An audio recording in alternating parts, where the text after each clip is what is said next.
Pambansang kamao Manny Pacquiao nagnegatibo sa bawal na gamot.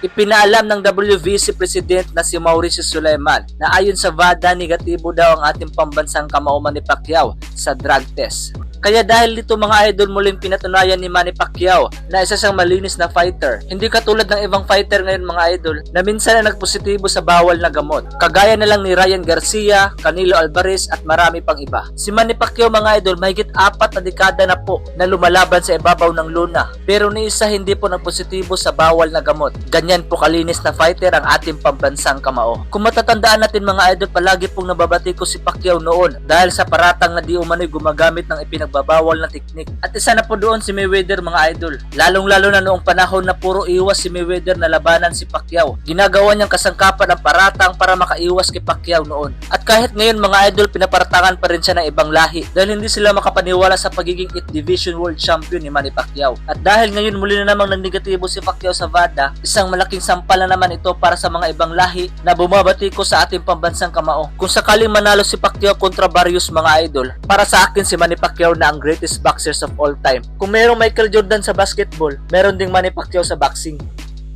Wow Highlights TV. God bless.